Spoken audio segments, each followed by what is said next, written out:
Bien, buenas tardes a todos. Digo tardes porque estoy dictando esta clase de tarde. Me presento, mi nombre es Oscar González, yo soy licenciado en psicología, soy psicólogo social y soy docente acá en La Itinerante hace muchísimos años, en otros lados también. Y voy a estar con ustedes en esta clase para no desarrollar ni explicar, sino hacer una introducción, una somera presentación de uno de los temas centrales principales más importantes de la psicología social y de todo el trayecto formativo que ustedes hagan. Ese concepto es el de aprendizaje.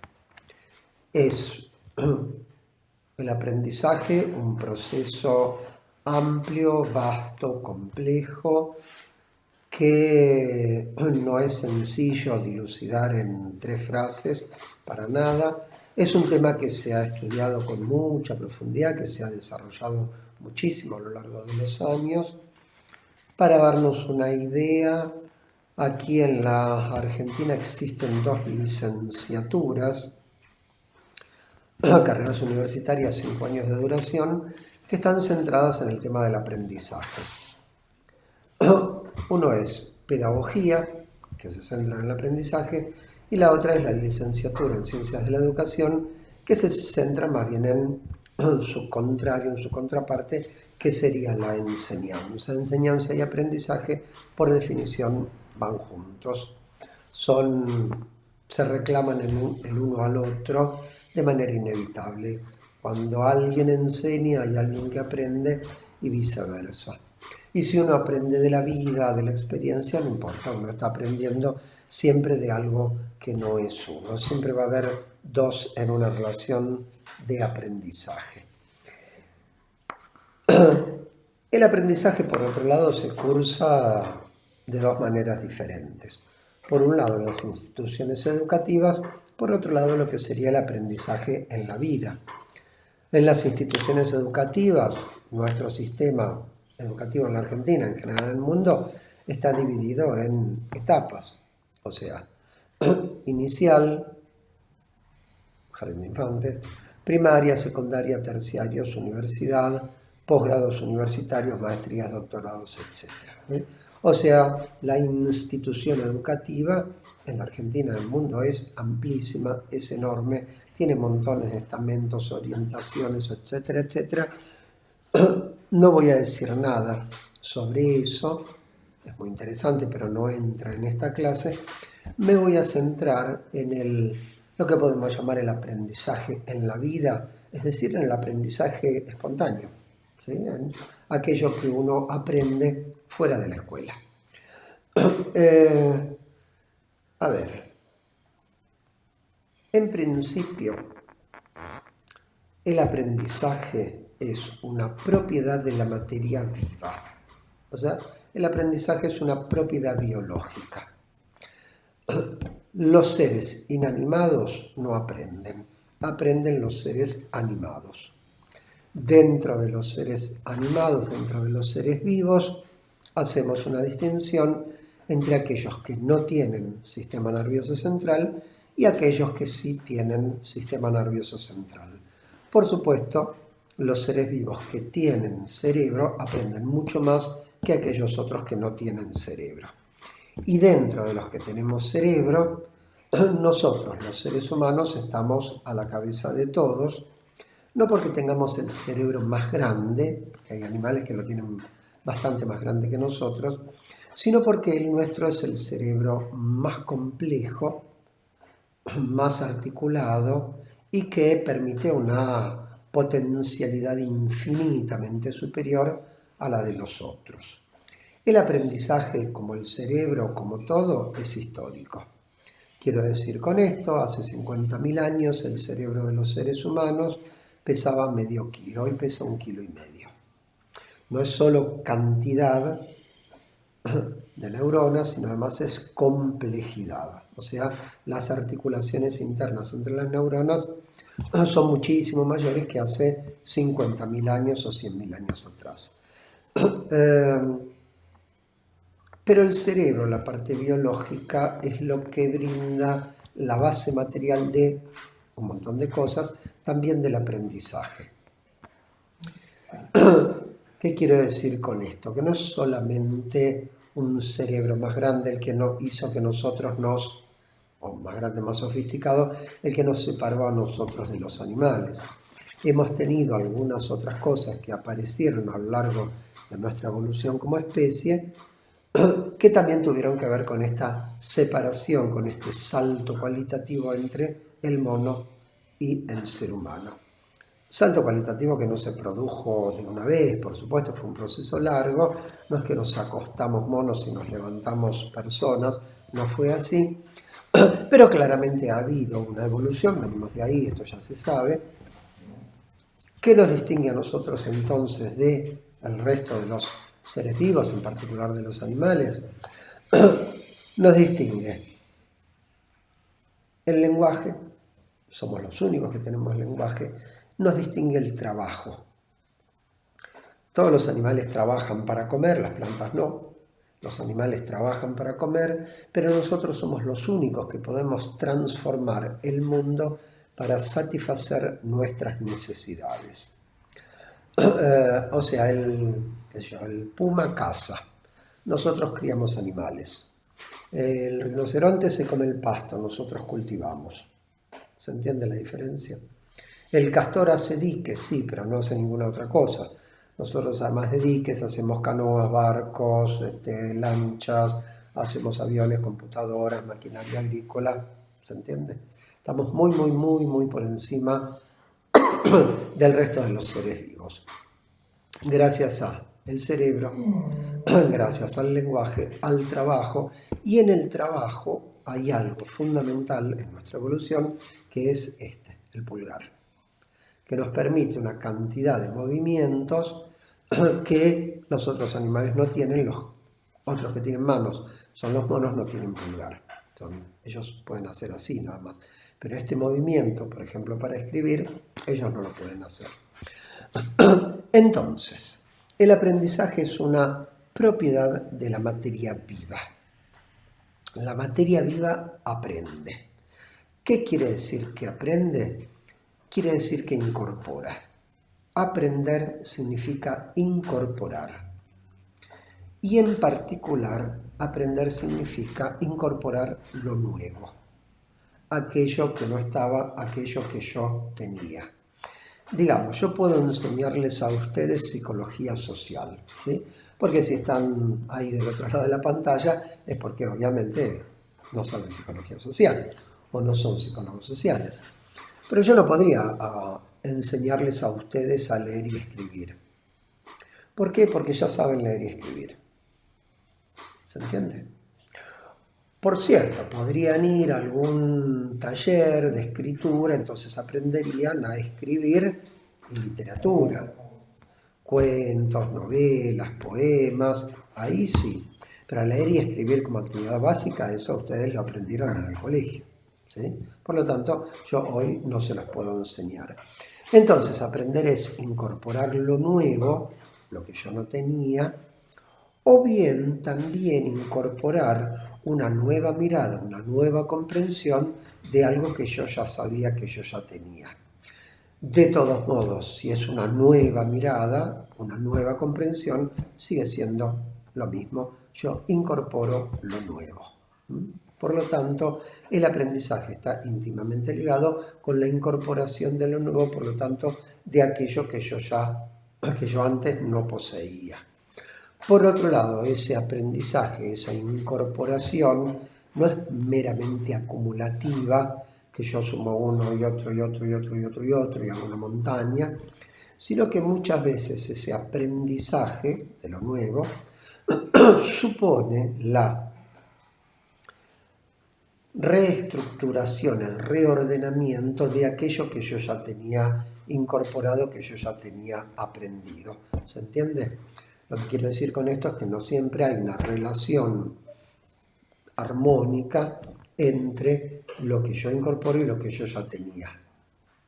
Digamos de otra manera, eso nuevo no es siempre bien recibido por lo viejo que ya estaba instalado. Se pueden producir conflictos, hay historias dentro del conocimiento humano que ejemplifican muy bien esto que estoy diciendo.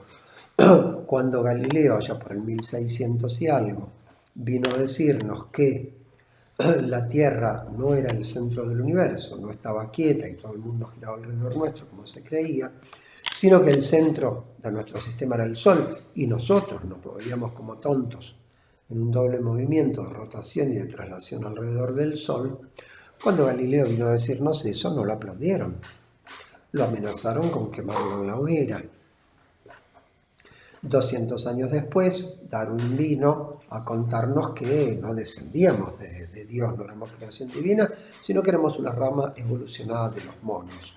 No lo amenazaron con la hoguera porque en ese momento ya no se quemaba al disidente, pero, a ver, le dijeron cosas feas.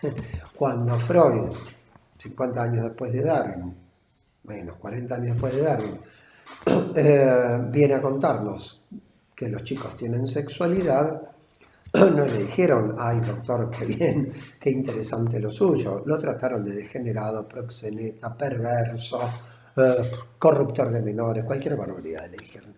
No siempre lo nuevo es bien recibido, porque cuestiona a lo viejo y eso puede ser claramente fuente de conflictos.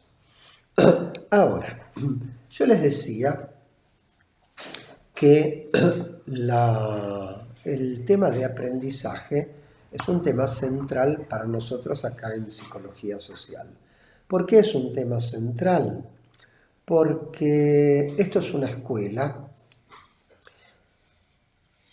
Toda escuela se centra en la enseñanza de lo que sea, en este caso de la psicología social, puede ser la enseñanza del inglés, la enseñanza básica en la primaria, la enseñanza de cuestiones técnicas en un colegio industrial, la enseñanza de la medicina, de las ciencias económicas, de lo que venga.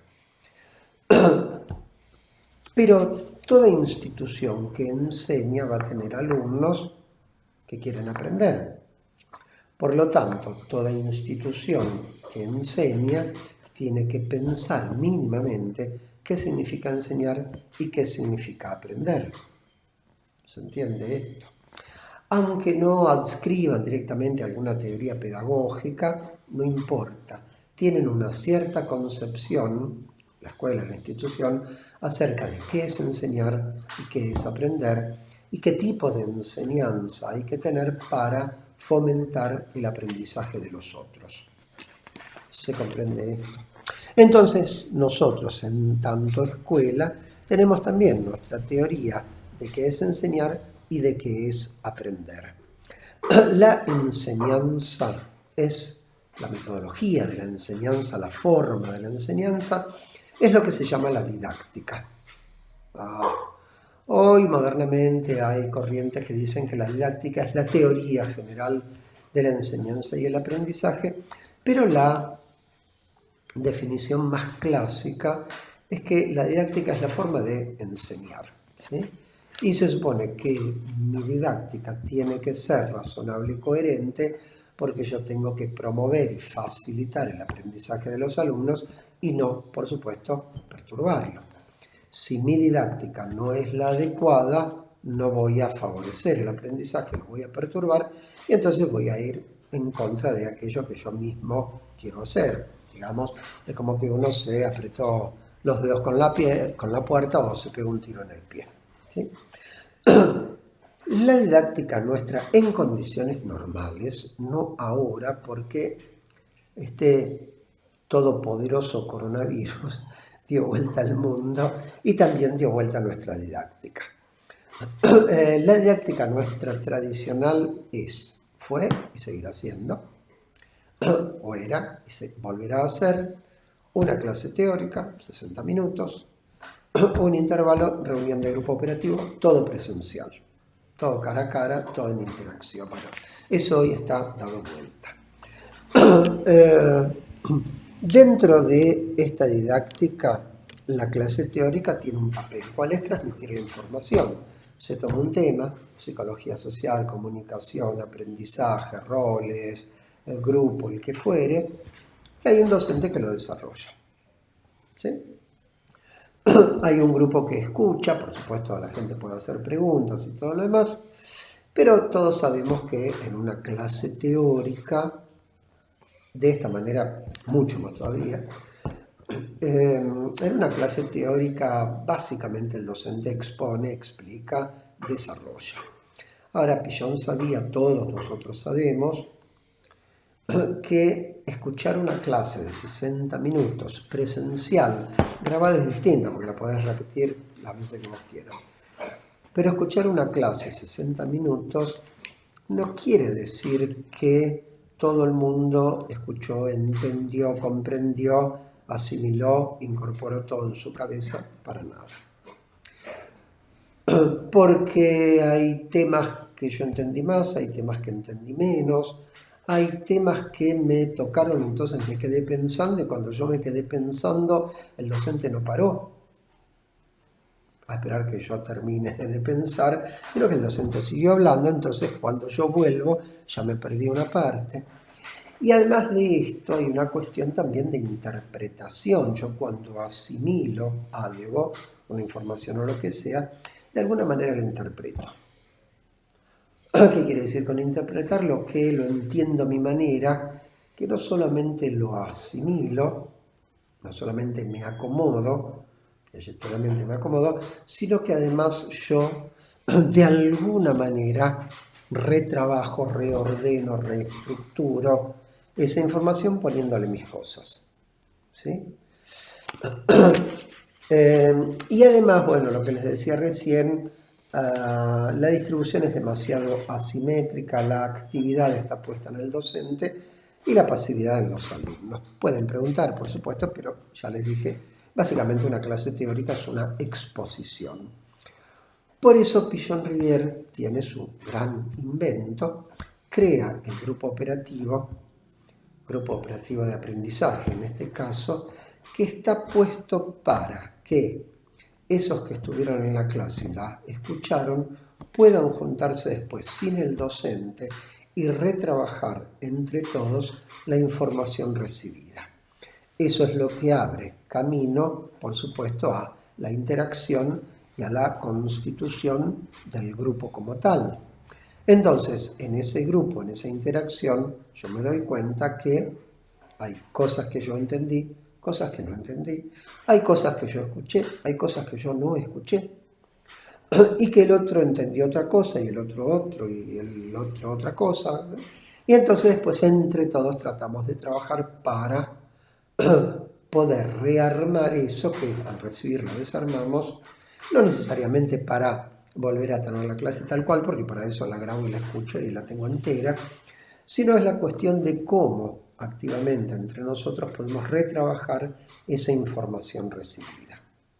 Por supuesto, esta didáctica, clase grupo operativo, abre también otro gran terreno que es el de la dinámica vincular. Porque si yo estoy con otros, trabajando con otros, tengo que conectarme, tengo que relacionarme con ellos. Grupo, ya van a tener alguna clase a posteriori. Por ahora me quedo acá entonces con la cuestión del aprendizaje. ¿Por qué entonces es tan importante para nosotros el tema aprendizaje? Bueno, en primer lugar porque esto es una escuela. Y tenemos un proceso formativo. En segundo lugar porque el aprendizaje es una propiedad general de la materia viva. Ahora, un paso más. ¿Qué es entonces aprender e incorporar? Aprender significa que yo incorporo. Pero después hay teorías con respecto al aprendizaje, porque hay mucha gente, muchos autores, desde la pedagogía, la psicología, etcétera, etcétera, que se han dedicado a este tema de la enseñanza y el aprendizaje. Lo han investigado, lo trabajaron, cada uno a su manera, ¿sí? No hay una sola forma de entender, de comprender este proceso tan general del aprendizaje. Yo les decía que me iba a centrar en el aprendizaje fuera de la institución educativa.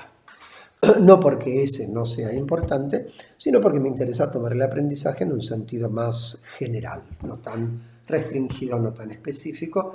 Una escuela, desde el jardín de infantes hasta el doctorado en Harvard, tiene teoría de la enseñanza y tiene metodología.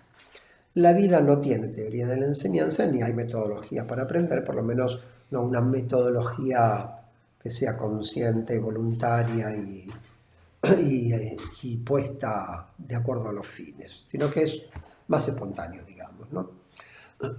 Les decía que el aprendizaje en nosotros está presente desde el comienzo hasta el final de la vida, o por lo menos hasta que aparezcan ciertos procesos patológicos de deterioro cerebral, sobre todo, que impidan que el aprendizaje pueda avanzar. ¿Se entiende?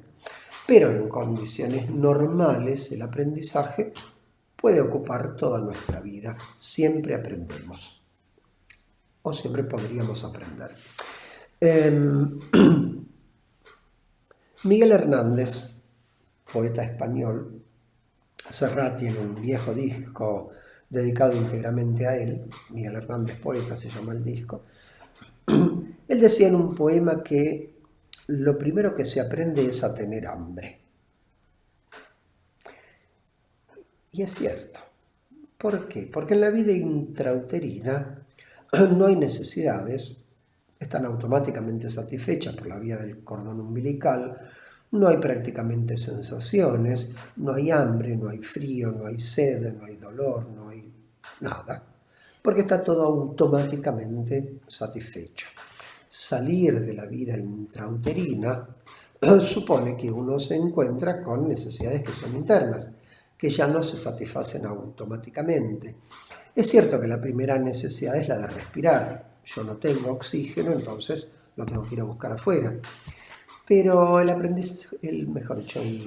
respiración es bastante automática y no supone mucho aprendizaje que digamos. Con el hambre la cosa es distinta. No es automático, se tiene que dar el encuentro entre el sujeto que tiene una boca y un reflejo de succión que es un reflejo, nace con él, pero se tiene que dar el encuentro con algo ahí afuera, llamado pecho materno, etc. Y ahí empieza la interacción y la conexión nuestra con el mundo. Así que ahí tiene razón Miguel Hernández. Lo primero que se aprende es a tener hambre, lo segundo que se aprende es a mamar. Cualquiera de ustedes que tenga la experiencia de haber sido madre, de haber amamantado bebés, saben que el bebé al principio chupetea muy torpemente. Se cansa, no le encuentra la vuelta, pero bastante rápidamente se convierte en un chupeteador experto. ¿Sí o no? O sea, el aprendizaje está desde el comienzo de la vida extrauterina. Hay muchas cosas muy importantes que nosotros aprendemos, insisto, por fuera de la escuela. Algunas fundamentales, por ejemplo, aprendemos a sentarnos solos alrededor de los 6 meses, aprendemos a pararnos y a caminar alrededor del año. Todos estos aprendizajes modifican mucho. Quiero decir, uno cambia a partir del aprendizaje. O eso que uno incorporó lo transformó. No se trata solamente de sumar. Cualquiera sabe que no es lo mismo un bebé que no se sienta solo que un bebé que se sienta solo. Sobre todo porque ese sentarse solo anticipa ¿qué? El paso siguiente, que es el gateo. Y una vez que gatean, ya no es ese bebé que uno lo ponía ahí y ahí se quedaba, sino que él empieza a desplazarse en el espacio y nosotros, adultos, atrás de ellos, como corresponde, ni que hablar cuando empieza a caminar, donde ya lo hacen a una velocidad mucho mayor que cuando gateaban, ¿se entiende? Entonces no es solamente que van incorporando, sumando uno más otro, sino que además se van transformando interiormente. Un enorme salto cualitativo en nuestra evolución es cuando aprendemos a hablar. ¿Sí? Los animales no hablan. Digamos que cuando empezamos a hablar, nos convertimos entonces en seres humanos en serio, a través del lenguaje. Un lenguaje que por supuesto nos preexiste, que está ahí afuera.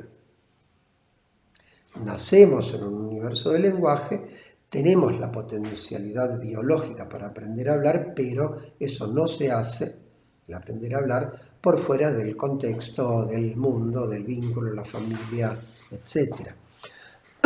Y otro gran paso, enorme paso, en función de la cultura, es el aprendizaje del control esfinteriano alrededor de los 2 años. ¿Sí? Y después de eso nos queda todavía otro gran salto, que es aprender a leer y escribir, que en general se hace en la escuela, pero que se puede hacer afuera en la casa. Hay muchos chicos que llegan a primer grado y ya saben leer y escribir. ¿Sí? Entonces, el aprendizaje como transformación interna, como apropiación del mundo, pero también como transformación interna. Les decía que todos los autores tienen una cierta concepción del aprendizaje. Piaget la tiene y la formula explícitamente. Él dice que aprender es aprehender. Aprehender. Con lo cual da idea de que aprender significa tomar posesión de algo, porque aprehender significa literalmente echarle mano a algo. ¿Sí? Por ejemplo, aprehender un ladrón que se escapó fue aprehendido después de fugarse, etc. Entonces, aprender significa para Piaget meterle mano a algo, tomar posesión de algo, hacerse dueño de algo. Uno aprendió algo realmente cuando lo conquistó, cuando lo domina, cuando lo tiene incorporado y cuando pasa a formar parte de uno. Hay muchos aprendizajes de la vida, de la escuela, que uno los aprendió más mecánicamente y después los desechó. ¿Qué sé yo? Yo estudié matemática en el colegio, trigonometría, álgebra, la verdad que no me acuerdo nada. Me ponen una fórmula ahí adelante y no tengo la menor idea. Lo mismo que estudié química y no recuerdo nada de química. ¿Sí? Hay otras cosas ligadas con la historia, la literatura, la geografía, que a mí personalmente me gustaban mucho más y entonces las hice mías. ¿Se entiende? No todo lo que uno incorpora lo conserva.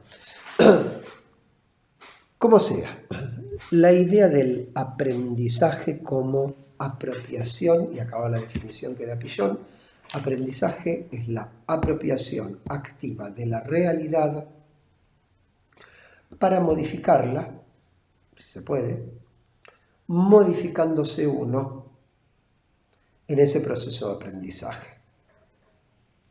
O sea, el aprendizaje transformador. Apropiación, que me hago dueño, activa. Para que haya aprendizaje en serio, el sujeto tiene que ser activo. Quiero decir, ustedes no van a aprender psicología social escuchando a los docentes, leyendo una ficha o oyendo el grupo. Van a aprender psicología social en la medida en que ustedes activamente, no pasivamente, escuchen las clases, se pregunten por las clases, lean, se pregunten por lo que leen, traten de sacar conclusiones, de hacer conexiones, esta cosa con la otra, este tema con el otro tema, porque nosotros damos los temas separados entre sí porque no podemos dar todo junto. ¿Sí? Pero la psicología social es un ecro, es un cuerpo teórico donde todo lo que está dentro está interconectado. Yo para transmitirlo tengo que recortar, no puedo dar toda psicología social toda junta, no se puede. Entonces para eso están los programas que distribuyen los temas, los contenidos, la secuencia en el tiempo, bla, bla. Pero, digo, el aprendizaje, por lo menos el que Piaget empuja, es la apropiación activa de la realidad. Es cierto que hay cosas que se aprenden de manera más pasiva, de manera más memorística, pura memoria. Cuando uno en el colegio estudiaba las provincias o las capitales de provincia, o los ríos, o los países de Europa y las capitales, eso es memoria. Las tablas de multiplicar son memoria, 3 por 8, 24. Se puede explicar que si yo tomo 8 veces 3, entonces pongo 8 pilones de 3 y los sumo me da 24. pero básicamente uno las aprende de memoria. Hay cosas que hay que memorizar, direcciones, números de teléfono, nombres. Está bien, eso se memoriza. Pero eso no es todo el aprendizaje. Hay cosas que se aprenden más memorísticamente, hay momentos donde uno incorpora más pasivamente, pero como idea global general, Piaget apuesta a la apropiación activa de la realidad. Por eso también el grupo operativo. Yo les decía, el teórico es, el docente habla, el alumno escucha. Básicamente es eso. En el grupo salió el docente que supuestamente sabe, y entonces se trata de ver qué entendió cada uno, y en la interacción, en la confrontación con los otros, se irán aclarando las ideas. ¿Se entiende esto? El grupo es mucho más el lugar para la participación democrática. Después, cada grupo, verán qué hacen ustedes entre ustedes. Pero digamos, la idea general es esta. Entonces, aprendizaje como apropiación instrumental de la realidad para modificarla. Hasta donde se puede. ¿Qué quiero decir con esto? Si yo estudio el sistema solar, no voy a modificar el sistema solar, ¿se entiende, no? No voy a cambiar el orden de los planetas, ni voy a hacer que el Sol se corra, no, porque además sería un desastre, se acabaría todo. Pero hay muchas otras ciencias que sí, por supuesto, que son prácticas, que son empíricas, como la psicología, y en donde sí, por supuesto, uno intenta modificar. Nosotros en psicología social trabajamos con grupos, con vínculos. No queremos simplemente estudiar los vínculos. Los estudiamos para trabajar con ellos, para transformarlos. ¿Se entiende? Entonces, para Piaget es la apropiación instrumental de la realidad para modificarla, modificándose uno en ese proceso de aprendizaje. Hay aprendizajes que por ahí a mí no me modifican gran cosa. Saber que la capital de Noruega es Oslo y que la capital de Finlandia es Helsinki me hace un cachito más informado, pero no me cambia la vida. Hay otras cosas que sí, por supuesto, a mí me pueden cambiar muy profundamente, ¿sí? Como les decía antes, el lenguaje, no es lo mismo hablar que no hablar, la lectoescritura, no es lo mismo estar alfabetizado que ser analfabeto, ¿sí? Entonces, en líneas generales, el aprendizaje nos modifica, nos transforma. ¿Siempre para bien? No. Claramente no. El aprendizaje, igual que el grupo, sirve para un lavado o para un fregado. Yo con el aprendizaje y con los grupos puedo hacer cosas muy buenas o puedo hacer cosas muy malas. Esto que quede claro. No todos los grupos son buenos. Tienen las patotas, los barra bravas, los skinheads, los parapoliciales, los narcos, que no son buenos. Y con el aprendizaje lo mismo. No sé si ustedes saben, pero en la cárcel de Villa Devoto se dan carreras universitarias, las da la UBA, tienen un programa para cárceles, dan Derecho, Ciencias Económicas, Psicología y no sé qué más. Y hay detenidos que estudian Derecho o que estudian Ciencias Económicas porque quieren rehacer su vida. ¿Se entiende? Quieren hacer otra cosa una vez que salgan. Pero hay otros que estudian Derecho porque quieren ser abogados porque piensan que su abogado no los defendió bien, no los vendió, y entonces la próxima vez no les va a pasar. O estudian Ciencias Económicas porque el próximo de Falco lo van a hacer bien y no los van a agarrar. Quiero decir, todo depende del uso que se le dé, por supuesto. Entonces, el aprendizaje es una posibilidad para transformarse, para bien o para mal. Eso va a depender, por supuesto, de para qué use cada uno sus aprendizajes. Ahora hay una cosa que planteaba Piaget, que yo la dije muy de pasar hace un rato, que es muy interesante. Porque él dice que este proceso, donde yo sé algo, aprendo algo, lo incorporo, por ahí me modifico internamente, ese proceso no siempre es pacífico. Puede ser conflictivo porque muchas veces aprender algo significa desaprender otra cosa que uno había aprendido antes. O sea que para hacerle lugar a lo nuevo hay que desalojar algo viejo. Y uno no siempre está dispuesto a hacer ese trabajo, porque es un trabajo, porque es un esfuerzo. Entonces, ¿qué aparecen ahí? Aparece ahí algo que es universal, que es la resistencia al cambio, porque aprender es cambiar. Siempre va a haber resistencias al cambio, ya sea por miedo a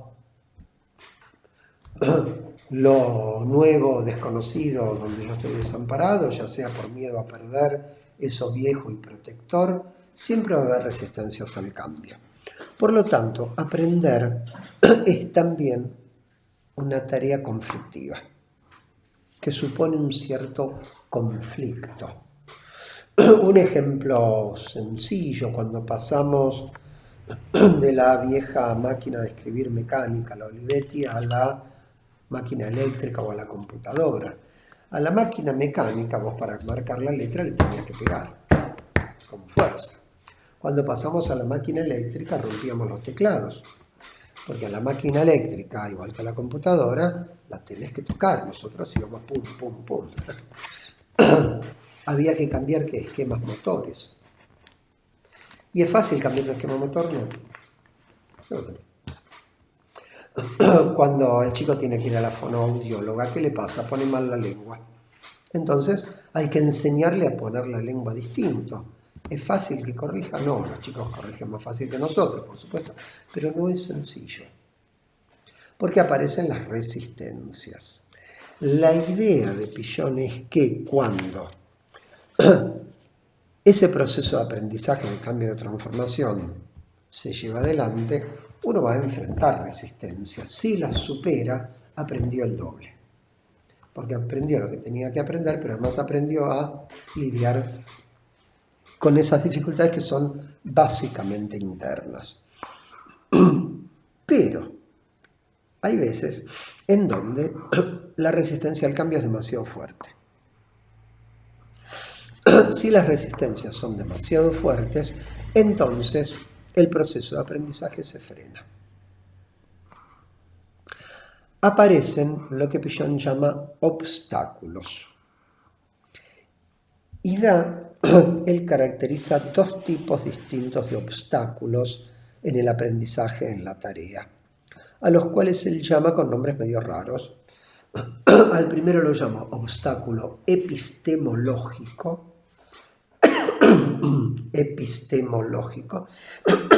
y al segundo lo llama obstáculo epistemofílico, con F, epistemofílico, todo junto. El obstáculo epistemológico se deriva de la dificultad natural que nos plantea aquello que tenemos que aprender. Porque hay cosas que son difíciles de aprender y que no son para nada sencillas de dominar, de incorporar o de apropiarse de ellas. Cualquiera puede en 5 minutos conocer las piezas del ajedrez, saber cómo se mueve cada pieza, la torre, el alfil, el caballo, y saber también cómo se mueven dentro del tablero, cómo se colocan para la salida, etc. Eso en 10 minutos uno lo aprende. Ahora, jugar al ajedrez no es mover las piezas arriba del tablero. Jugar al ajedrez, bien, es muy difícil. Requiere, por un lado, mucho esfuerzo, mucha dedicación, pero por otro lado requiere también un cierto pensamiento, tipo de pensamiento que no todo el mundo tiene. Y ciertas características personales, por supuesto, para estar ahí horas estudiando los movimientos, etc. ¿Se entiende? No es para cualquiera. Y no es fácil, como tocar la guitarra. Como cualquier cosa que uno quiera hacer, no es fácil. ¿Sí? Hay cosas más fáciles, por supuesto. Eso sería el obstáculo epistemológico. Es por ahí demasiado para mí. Yo no estoy capacitado o transitoriamente. No sé, el nene de 4 años ve al hermanito de 6 que se sube a la bicicleta, a 100 rueditas, sale andando y dice yo, y se pega un golpe. Y se va dolorido por el golpe, machucado de su amor propio, llorando, masticando rabia. No tiene con qué. ¿Se entiende? Ya le va a llegar el tiempo. El tiempo de ser un maestro del ajedrez para todos nosotros ya pasó. ¿Se entiende? ¿No? Con estas cosas empiezan de chiquitos. Pero después están los otros obstáculos que son mucho más comunes, que son los obstáculos epistemofílicos. ¿Qué quiere decir esto? Que el aprendizaje se frena no por la complejidad de la tarea, de lo que tengo que aprender, sino que el aprendizaje se frena por cuestiones internas, afectivas, emocionales. Es la angustia, es el miedo, es la vergüenza, es la culpa, una conjunción, lo que hace que yo me frene y que no pueda aprender algo. Retomemos el ejemplo de aprender a andar en bicicleta. Con rueditas anda cualquiera. El punto crucial en los chicos es alrededor de los 6 años, cuando ya no entran en la bicicleta con rueditas, porque les queda chica. Y las bicicletas más grandes no vienen con rueditas. Entonces, si querés andar en bicicleta, tenés que aprender a andar sin rueditas. A ver, no es fácil. Uno tiene que dominar su cuerpo, aprender a mantener el equilibrio, etc. No necesitas tampoco ser un atleta olímpico para andar en bici. Hay chicos, nenes, nenas, es lo mismo esto, que se largan solos, se pegan un golpe, 2, 3 golpes, siguen y al final lo dominan. Hay otros que se pegan el primer golpe y no quieren saber más nada, o hay otros que el miedo no deja ni siquiera que se suban.